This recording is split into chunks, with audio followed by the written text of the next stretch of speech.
All right. Wait, anybody in yet? I don't know. We'll see if anybody can. Wait, maybe tell everybody that this is live now. What's up, guys? Welcome to our live.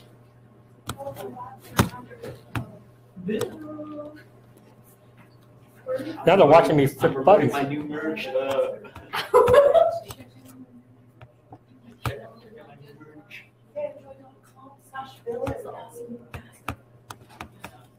Like, comment, subscribe, follow me on Instagram and Facebook. Somebody go to Facebook Inbound Church, see if you can see it there. Please. One of you Facebookers. Go ahead.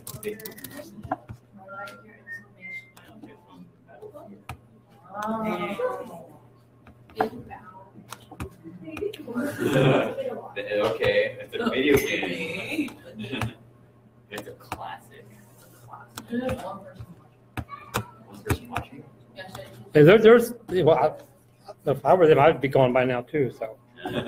Hey, I see it. We're like, You see it? One person live. I don't know if it's, I mean, one person watching. I don't know if it's me. Probably us. All right.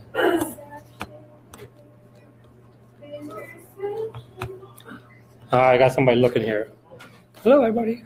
Now I need to have a video editor because all this nonsense at the beginning is going to have to get cut off, right? I could do that. You can do it? For money. All right. Rebecca, you do it This for was free like with your 10 church minutes member. ago. You're a member of this church, so you'll do it. Dude, it's playing things like 10 minutes ago. Really? Yeah. Oh my God, Itchy. That is so Was awful. he recording? 5 minutes. You're Fine. fine. It's live, but it's like a live. Well, because there's an echo there. Oh my gosh. Is it? Ooh. Okay, yeah, it's only a few seconds, it's like 20 seconds late. Okay. This is a test. Yeah, make a face. Yeah.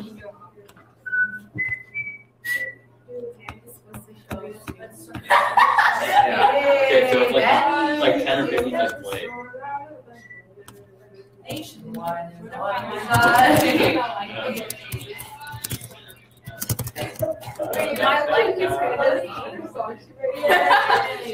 Sponsor me, McDonald's. Olivia, look at that. I can see Olivia Mendoza.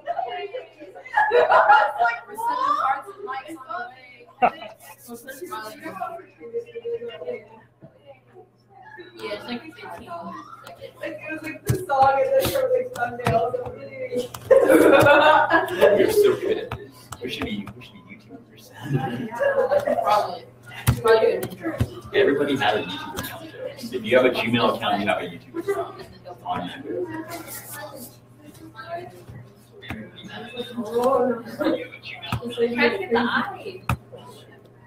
You're terrible.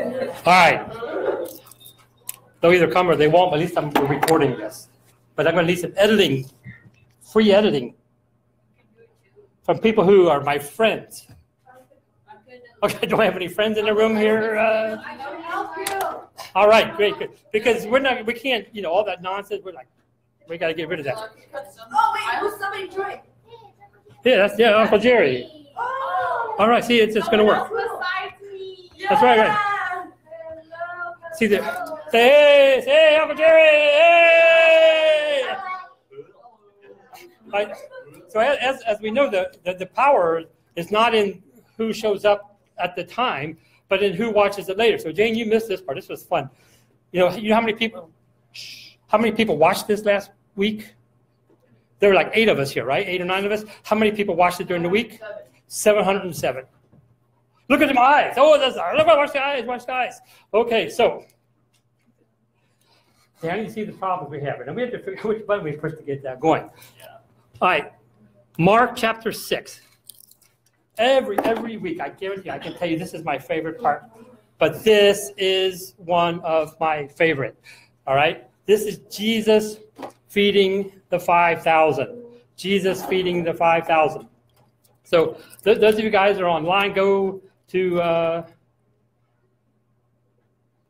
Mark chapter 6. I put a link in the Verse 30. right. You can go here to see Mark chapter 6. And then in a little bit of time, I'm going to ask you to watch this video while we watch it. I can't show it up here. Mark chapter 6. One of Jesus' most famous miracles, right?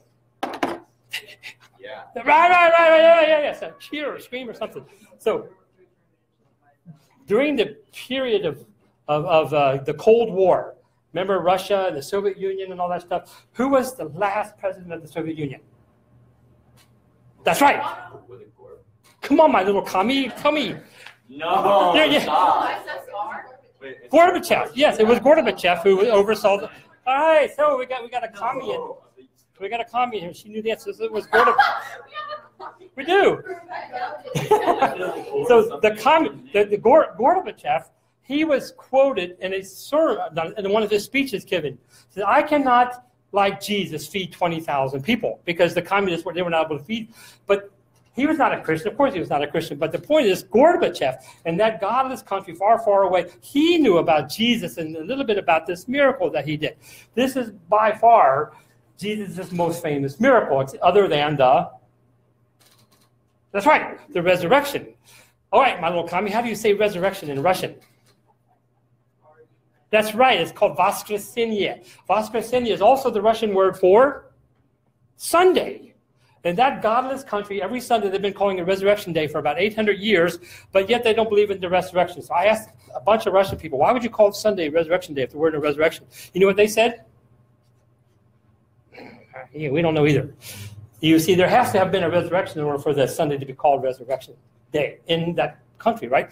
So why else would you name something if it wasn't something? Anyway, Gorbachev, I got off track. So we got Jesus feeding the 5,000. Where was Jesus last week? Don't embarrass me. Please. Home. He was at home. Right? So Jesus was at home. No, that wasn't last week. He'd already left his house. He got in the boat and he went somewhere. And he sent out the 12. He sent out the 12 apostles, go out and preach. And while they were out preaching, something happened in Jesus' life. That's right. The beheading of John. Yeah, go me up. The beheading of John. And so when Herod cut off John the Baptist's head, Jesus calls all his apostles back, say, come on back. And they all gather to him, and they discuss this fact that John the Baptist was dead. What is the relationship between John the Baptist and Jesus? Cousins, and best friends. They were lifetime friends is the word I'm looking for. The best friends is probably who he's hanging out with. John the Baptist and Jesus were lifetime friends. They knew each other since they were infants. They went to preschool together. They did tricycles together. They played Pokemon together. They learned how to do all that stuff together from the time they were infants all the way up. So Jesus lost his one and only lifetime friend. He was closer to John the Baptist than he was to his own family. And so when John the Baptist got his head cut off, this would it would tremble Jesus' heart. You know, being God, he would be God, but being the man, that would shake him to the core. And so he grabs the other apostles and says, hey guys, let's get out of here. The apostles, they were so excited about casting out demons and healing people and all that kind of stuff. And now Jesus said, come back here, and let's get out of here. Jesus says, we need to retreat. Now, it doesn't say, I'm sad, he said, but we need to get out of here. And how does Jesus escape? What's Jesus usually mean for escape? Not where does he go, but how does he usually escape? A boat. I love Olivia. That was Olivia Mendoza. Yay! So, that's right. So he escapes by boat. So Jesus and his apostles, they got two different kinds of boats. The giant big boat cannot go up to shore. Why can't a giant boat not go close to shore? It'll get stuck. Then you got, how am I going to get back out? They don't have motors. So the giant boats anchor out, and they get into a little big rowboat. And they take the little rowboat, and they go from the giant boat, the big fishing boat, catch all the fish. They get in little boats, and they go back and forth from a big boat to a small boat. So whenever Jesus walked along the seashore, there was always a small boat behind him. We saw pictures of that earlier when we were looking at Mark. Jesus walking up and down the shore, small boat going behind him. In case the crowd would crush upon him, he could step in the boat and escape. They use that boat all the time. Well, now we've got these 12 apostles plus Jesus equals 13, that's right. We got 13 people in a boat. Jesus said, we need to get out of here. So the apostles gathered around Jesus. They're telling him everything that went. This is Mark chapter 6:30. And then because there were so many people coming and going, they didn't have time to eat.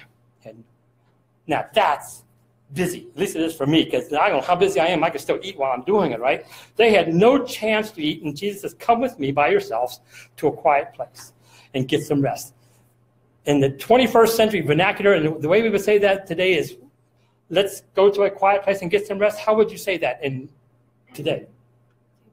Let's get out of here and take a nap. Exactly. Let's go take a nap. Let's get out of here. I had a Bible college professor one time tell me, sometimes the most spiritual thing you can do is to take a nap. You're up, you're tired, you're crabby, you just don't care anymore, but you're just going to love Jesus anyway, whether they love. No, let's retreat, let's back off, let's go chill. So let's get out of here and go take a break. So they went by themselves in a boat to a solitary place. They did. They got into a solitary place. So when you're on a boat, has anybody ever been in a boat out in the middle of a lake? Yeah, of course. Row, row, row your boat gently down the stream. I'm the only one I can hear sing. So you have to row in your boat. So if you're in a boat, the lake kind of goes around in a big circle, doesn't it? The lake kind of goes around in a big circle. And so you're on this side of the lake and you want to go to the other side of the lake, you just kind of cut across the lake. And so that's what they're doing. Jesus goes out into the Lake of Galilee. He says, there's a space, there's a spot way over there. Let's go over there. And so they start rowing. But now here's what happens. So the disciples are where am I here? I lost my place. Solitary, but many who saw them leaving recognized them and ran on foot. So the disciples are in the boat. They're trying to cut across the Lake of Galilee. But hey, what happens is while they're cutting across the Lake of Galilee, there's a big, like, what's that called? A piece of a circle. No, that's in the middle of the island. What's it called? A piece of a circle. You got a big circle and you cut off the top. You just got the top up there. Like a piece of circle. We'll call it a piece of a lake, right? So while they're cutting across the lake, the people are running around the lake. Right? You can see that. You can lake, they're going this way. The people, oh, I see him. So when they get over there, the people can see him. So Jesus and his disciples are out there rowing for all their worth, but there are people on the seashore. They're there, let's go. And they start running. Well, you know, you can run around a lake faster than you can row a boat across it. You can't. Let's try this. And let's go over to Lake Chabot or something. I'll try and row across the lake. And Rebecca, you can run around and see who gets there first. And so you got all these people seeing him out there. And they ran on foot from all the towns. And they got there ahead of him, the people running. Well, what happens when people run? They get tired. They get hungry. Of course. Well, what else happens? That's the one I was looking for, but that's a good insight. I didn't think of that. So while people are running, everybody says, where's everybody going? Ah, look at all the people. Oh, they're going somewhere. We better go too. And so the more people ran, the more people ran. So the more people, there's like 8 people. Oh, now there's 18 people. Oh, now there's 28 people. Now there's 280 people. Now there's 2,800 people. Like a flash mob. We got a flash mob going on here. It's exactly what we got going on, except they're not dancing and there's not music. And they look like a whole bunch of people running crazy, and everybody else, I'm going to go see what everybody's going crazy about. It's exactly what's going on here. All these people chase Jesus, and Jesus sees, they landed, and they see this large crowd, and Jesus gets mad. What's with all the people? Cut me some slack, guys. I'm hungry. I'm tired. What are you guys doing here? That's not what happened, is it? That's not what's the word there? Compassion. Now you think, what? There's something wrong with Jesus, you see. When you're really, really tired, what's the last thing you want? You do not want a whole lot of people sucking more energy out of you. Right? Do you? I don't. Of course you don't. Get away for a little, just give me a break. Just for a moment. I love Mia to death. And sometimes I say, Mia, enough. Right? I go away because she loves me. Sometimes when you're tired and you're hungry and you're miserable and you're sad, you do not want people. The real word here should be exasperated. But it's not. We got compassion. Something wrong here. I'm not wrong. There's something different about Jesus. The man is completely spent of all his energy and all of his mental faculties, of all his ability. And yet when he sees these people, they look like sheep. without a shepherd. Do you know that if one sheep who's stronger than the other sheep, like a ram or a strong mother sheep, if one sheep who's really stronger than the others starts running, you know what happens? The rest of the sheep will start following him. Oh, off they go. There's a case about 2-3 years ago. Some dumb sheep, the sheep said, I think I'm going to jump off the cliff, go swimming. Sheep jumped off the cliff. Seriously, sheep jumped off the cliff and went swimming, except for the sheep missed the water and landed on the side and killed itself. Well, not very fun, but you know what happened after that? All the other 200 sheep followed him over. Seriously, one sheep, oh, I'm going to go over there and go swimming. Oh, I missed it. Oh, I missed it too. Oh, I missed it too. I like sheep too, but they're not the brightest light bulbs in the chandelier. But the thing is, sheep. Huh? Wouldn't they be cushioned by like they get a big wool ball jumping on top of another wool ball. And then I got to swim in the wool. See, sheep are herd animals, right? Have you ever heard of sheep? No. Yeah, sheep are herd animals. Whatever 1, 2, 3, or 5 do, the rest of them, we better go do that too. We know that mentality, right?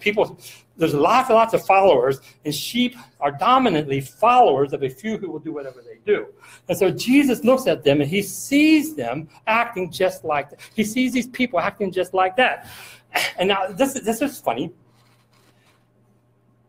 He starts teaching them. The guy is exhausted, and he's still got more words. Janice said, don't people ever run out of words? Right? Sooner or later, people have to stop talking, don't they? Have you ever seen a teacher who could talk forever? Yes. I had a teacher, Ms. Zerlich. That woman knew everything, and she talked about it. I mean, we'd go in there at 10:05 and 10:55. She was still talking. She never looked up, never took a breath, just talked for 50 minutes. We just wondered, oh, is she ever going to be done? And then the bell would ring and we would leave. And there are people who would just talk forever. And Jesus apparently is one of those who always has something to teach. What is the number one reason why people came to Jesus? They want help, they want healing, they want miracles, they want some new wine. They're bored. That's a good one. Entertainment. How did they entertain people back then? Storytelling.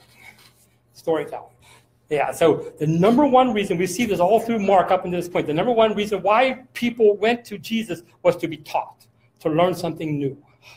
Well, that's interesting. We would think they would want to go to a magic show because Jesus could do magic or look like magic, right? That's not why they went. They went because what else does this man have to say? So Jesus begins teaching them. And by this time, it's late, really late in the day, and the disciples come to him. Hey, Jesus, they must think Jesus is dumb. Jesus, this is a remote place. We are out in the boonies, the middle of nowhere. We're out in the middle of nowhere. We're out here in the boonies, Jesus. Where? They said, and it's really late. It's already very late. Send the people away so they can go to the surrounding countryside. And, they go shopping in the local villages. And they can get something to eat. Jesus, there's a whole lot of people here. Let's get rid of them because then we'll have a chance to eat. And they can go off and get something to eat. And so we're being nice when we get to take care of ourselves. And Jesus stuns them. He stuns them. What's stun? He shocks them. He stuns them. No. He said, no, you give them something to eat. They didn't have time to eat. They didn't have the time to go to 7-Eleven and get something. They didn't have nothing. And so, what? They don't have, there's 5,000 men, we find that out. And then there's women and children. So there's probably 10, 12,000 more. We don't know. But there's definitely more than 5,000. And they don't have, these 12 people don't have enough to eat. And they say, well, you want us to go do what? To where? For whom? We can't do that. No, Jesus, you feed them. And they said, well, that would take, now this is a weird number. It would take a half year's wages. The actual number is 200 denarii. It would take us 200 denarii. What does that mean? What's a denarii? Money. So a denarii is the equivalent of 1 day's pay. So, Jane, you work, right? Got a part-time job? No. Who's got a part-time job? Simone. Hey, Jane. Teacher. So how much do you charge an hour? Make up something. We don't know. $50 an hour. All right, so $50 an hour. If I worked 8 hours a day, how much would that be? $400. Now, if I had made $400 in one day, if I made $400 in one day and I added that up for 200 days, how much would that be? $80,000. So the disciples are saying, Jesus, what are you, nuts? All we have is $80,000. Now, that's a very arbitrary. That's a number pulled out of the middle, 200. Now, here's the thinking. That's how much money they had in the bag. So Judas, hey, Judas, how much money we got? We're good for about 200 days here. Right? There's 12 of us. We're good for 200 days. And so, they're looking in the bag, and well, this is how much money we got. We're going to have to spend the whole lot. We're going to have to spend everything we got, and we're still not going to have enough to feed these people. Well, look at that. Well, what do you got? Jesus speaks better English than I do. What do you have? He says, how many loaves do you have? What do you got? What do you got? Go find out. And they went and found out, and they found 5 loaves and 2 fish. What are we going to do with 5 loaves and 2 fish and 5,000 men who had just ran around the lake? They just did a 10K around the lake. Well, that's probably about what it was. 10K, 4K across, around 10K. They just ran 10K. They've been run 10K before. You get hungry, right? 5K. Why do it twice? So these guys. Now this is great storytelling. All right. Jesus directs them, the disciples, to have all the people sit down in groups. And this is one of the very, very, very few times, if not the only time in the entire Gospels, that we get to see a color. Sit down on the green grass. Now, we know that the grass is green because this is April. This is March, April-ish. This is the spring season, early rains. What happens when it rains a lot? It turns green, right? It doesn't get tall. If you wait till the end of summer, it's all dried out and hay and all that stuff. So what happens? We're in April. This is during the Passover in the early part of the year, around springtime. It had been raining. The grass is all green. Now, man, it's got green grass. Mark tells us it's green. And Jesus sit them down in groups of hundreds and 50s. Now you get a little imagination here. Put on your imaginative eye. You got some creatives here, I know. He puts them in groups of 50s, and he puts them in groups of hundreds on the hillside that's green as can be. Right? Now, why would he put them in groups of 50 and hundreds? We can count. 1, 2, 3. We got 50 groups of 100. That must be 5,000 people. We got 100 groups of 50. We can start predicting how many people we have here. But the way he arranges them, and Mark uses a couple of Greek words here. I think it's prosei, symposia, symposia. Prosei, symposia, symposia. Symposia sounds like symposium, right? Well, a symposium is just a group of people, right? Prosei is flower bed. Jesus said this. This is what Jesus said. Let's put them on the green hills like a flower bed. And so he takes 50 people and he puts them in an upside down U, right? You got 14, 15 people, 14, 15 people, 14, 15. So you got this U shaped here, like they would sit when they're having meals. They would lay like this. So you put them in the shape of a U. Now imagine a green hill, as wide as can be. And you got little upside down U's all over the place. All over the place. And every one of those little U's, upside down, square U's, all over the place. 50, there's a big one. 100, there's a bigger one. 50, there's a smaller. 100, they've got them all over the place. And everybody in those groups is wearing a different color. Now, we know this kind, don't you? Got these people all wrapped up in greens and oranges and pinks and yellows with the headscarves that are bright as can be. We see that, right? When you look at Indians at the market, when you look at third world countries at the market, all their clothes are bright, bright colors because they can't do the shades. It's the, what's that called? The primary colors, right? Red, yellow, green, blue, orange, indigo, violet. And so you got all these upside down U's with all these people planted in them, all different colors. What's it look like? Ooh, a flower bed. Jesus decorates the hillside with people. That's cool. Who else could do that? And so not only does he create an extremely vivid, memorable picture, it's beautiful. Now, this is about the third year of Jesus' life, so it's about 32 or 33 AD. We can look this up. We've got 5,000 people just outside of Bethsaida, plus all their wives and children. We have a whole lot of people sitting there watching Jesus. Now, if Jesus did something stupid, do you not think that somebody else would have noticed? Is Peter and Mark and John, all four gospel writers, Matthew, Mark, Luke, and now Peter and John, all four of them say Jesus did this at this time, in this place, at this location, with this many people. He fed all of them. Well, wouldn't somebody say, I was there, and no, I didn't get anything to eat? Where is the contrary? Where's the opposite here? Nobody said that's not how it happened. Because why? That's what happened. So we got 5,000 people dressed up like a flower bed. This is the me and now it's not the time to fall asleep. He took the 5 loaves and the 2 fish, and he looked up into heaven, and he gave thanks. What does give thanks mean? Thank you, right? No, the Greek word for giving thanks is eulogy. Eulogy. What's a eulogy? That's what you say to dead people. That's what you say to the dead person's family. Let me say something nice about this guy who's dead. You means good. Logos means to speak. To say something good about a dead person is eulogy. Jane, Jesus eulogizes the fish. What? The fish. He's going to say something. Dear God, thank you for these fish who've given their life to us. We sacrificed, and they've given me, and I pray this, thank you for the cow who sacrificed his life so we can have these hamburgers, right? Jesus, that's what Jesus is doing, except he's speaking well of the fish who have given their life. Now, for those of you online, there's a link to watch the puffer fish.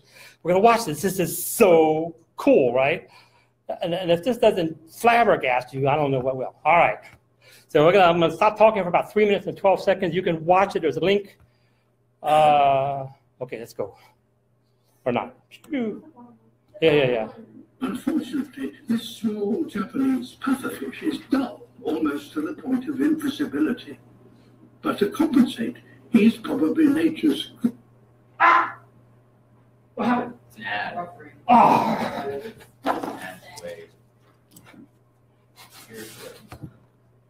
Greatest artist. To grab a female's attention, he creates something that almost defies belief. Creates. It's just like fish. It looks like Jane. Watch this. His only tools are his fins. If you can't see this, I'll send the link later for you guys. Jerry, for Pam, you guys online, I'll send you the link later. Cute. They just said I'm cute. Oh, they meant the fish. Of mathematical perfection.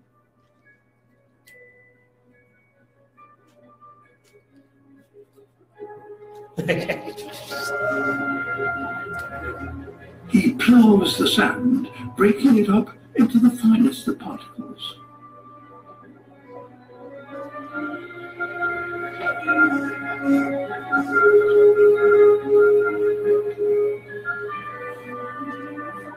These shells aren't just rubbish to be removed. He uses them to decorate the bridges of his construction.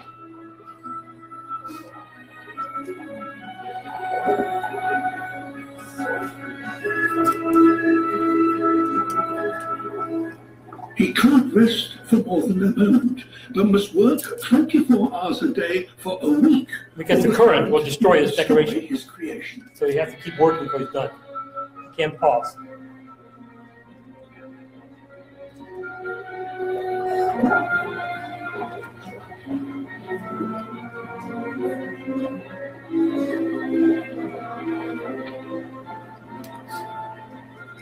A final tidy up, and his masterpiece is complete.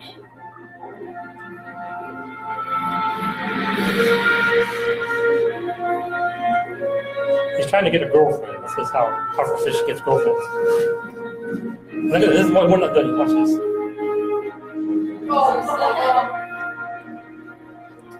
Look at that.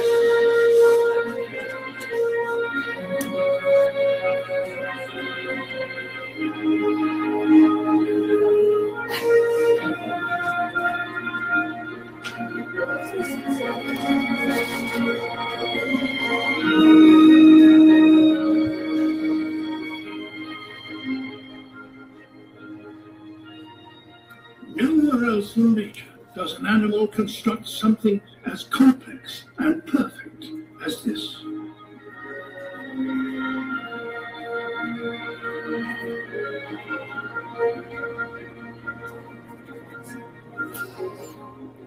If this doesn't get him noticed, nothing will. Gosh, I want to marry him, okay? All right, so hope you guys watch that online. If not, I'll send you the link. So there's somebody in the YouTube comments. Have you ever read YouTube comments? They're really nasty sometimes. They're so funny. Some guy wrote in there, a fish can draw better than I can. That's incredible. Now, if you think for a moment that that fish just rolled out of bed, popped up out of some primordial soup, and suddenly he could do that, then you are the fool, not the fish. There's something inside that fish that was predetermined that that's incredible. Now, if a fish can do that, we can understand why Jesus would see the fish giving its life as a sacrifice, wouldn't we? Now, he didn't feed them all puffer fish, but he fed. Jesus is the creator of fish, who is the creator of designs. And so when they're sacrificed, Jesus would speak well of them. He would offer a eulogy for a fish. And he gives thanks to God right there. And then he broke the loaves. Now, here's a mystery that I think is beyond fathomable. There's broke. He broke the loaves. Now, this is, he gave them to his disciples. He gave should end in the words ing. He broke the loaves, right? That's past tense. But he was giving the food. Now, here's a question. I was asking Mia in the car. This is why she came with me, because I told her I wouldn't tell her this. I bribed her. I forced her. How did Jesus multiply the fish? How did he multiply the loaves? He broke them, and then he was giving that to them. Where is the multiplication factor here? Broke and then giving. He's broke and then he's giving. Where does he take this little bread and break them into 5,000 little molecules of little pieces of crumbs and spread out this 5,000 crumbs and then spits on, and then they puff up and then people eat? Is that how he did it? Does he take a fish and he stretches his tail? Does he poke his eye out and squeeze the eye and spread it? Where does the magic take place in this miracle? Well, I know the answer to that because I can see it here. Broke and giving. Peter is witnessing Jesus break something, dispense it, and then he keeps dispensing. He keeps handing it out. Jesus is producing the fish and the bread out of his hands. It's coming from out. He is creating right there on the spot. He's making it. And they're seeing him do, look at that. There's something coming out of his hand. Look at, there's more coming. It's coming out of his hand. It's coming out of his hand. Jesus was producing it right there on the spot. We have an eyewitness of somebody who saw Jesus create something from nothing. And we have 5,000 other people who saw it happen. And then we have their other 5,000 or 8,000 other people saw that happen. And there it goes. He breaks it and he keeps on giving to them for the disciples to distribute. How would they know when they had enough food? Well, there's all this flour beds. Everybody, okay, we're done here. And this last sentence is like one of my favorite in all of scriptures here. They all ate. They were all satisfied. So imagine getting a crumb and being satisfied. That'd be a bigger miracle, wouldn't it? They got a crumb and they were satisfied. The disciples picked up 12 basketfuls. 12 basketfuls of broken pieces of bread. There was left over. Now, why are there 12? 12 disciples, 12 tribes of Israel, the woman who was had a stream of blood for 12 years, the little girl who was dead, she was 12 years old, lots of 12s running around. Where does this 12 come from? And basket, where do these 12 basketfuls, where do the baskets come from? I know the answer to that question. I know the answer, because when they traveled, when the apostles traveled around, they'd go to different villages and all that stuff, right? How do people carry their goods when they travel? Take a luggage, take a piece of, take your Samsonite, take your bag, take your backpack. They didn't do it. They had baskets. They put all their underwear in the basket, put the underwear in the bottom, it stinks, you don't want anybody to smell that. And then they put their t-shirts in, and then they put their belts, and then they put their iPads and all, and they carry all that stuff in their baskets. So every apostle would have their own basket that they used to carry things around. Well, now they have to empty those baskets. They took their backpacks about the size of our upper bodies. They took them back and they dumped them out, filled them up with baskets, filled them up with food. And then Jesus said, let's go. How are we going to do that? I got this big basket full of food and fish, and then I got to pick up, I dropped my iPad again. Oh, there goes my iPhone. Oh, no. How are they going to... Can you see Jesus laugh here? These guys, how are we going to feed all these people? And now they're wondering how they're going to carry all the leftovers. It's an incredible miracle. And these guys got all their belongings stuffed under their arm, while they got this big basket of food they're carrying around, and Jesus said, now, let's go. That's cool. That's cool. There ain't nobody can multiply like Jesus does, right? And so the number of people who were 8 or 5,000, Jesus said, get back in the boat. Get in the boat, and he sends them off away. Now, we're going to find out where Jesus goes, because he didn't get into the boat. Now, what happens here is we look at a miracle like this and we go, well, that's cool, that's neat. It had to happen because there's so many people who saw it, and all we think all sorts of things like that. And then we try to imagine, where do we fit in? Where do I fit in here? Am I like the boy who was smart enough to bring his lunch? Yeah, Olivia would definitely bring her lunch. She's not going to go anywhere without food. Right? Am I smart enough to bring my lunch? Am I Philip, who actually ran around and said, who's bought food? Who's bought food? Am I one of the apostles who went looking for food? Am I Peter, who watched everything going on? Am I the one who walked up and down the hill? Am I one of the people who sat in the flower bed and looked up while the food came to me? We try to imagine, where do I fit in this story? Which one of these people are me? And the answer is, the Bible says we should be like Jesus. We are to be like, not somebody in the flower bed. We are not somebody in the boat, not somebody with their lunch. We're to be like Jesus. We are called upon to have compassion when we have nothing left in the bank. We have no energy whatsoever. We are on negative. We have ran out of gas and we're still moving, but yet we're still to be compassionate, because that's what Jesus did. Let's pray for compassion. We are meant to take something very small. I don't know how small it is. Let's take that very small and let's give it over to God and watch it multiply. Well, we experimented with that last week. We're doing it now. Can we take something as small as us and reach the world? Well, we can reach the world. I know that to be true. We can reach the world, because there are people. There are people in the Philippines. There are people in Nigeria who have watched us here do this. I can see that with my own eyes, because Facebook will give me that information. We are to take little things and give it to God and watch him multiply it into big things. God, the Bible calls us to be like Jesus. All right, well, that's my story. This is one of my favorite miracles of all time. Who doesn't like 5,000 now? Oh. All right, let me turn off how we turn this off here. Finish. Bye, guys. You can see the link. There it is.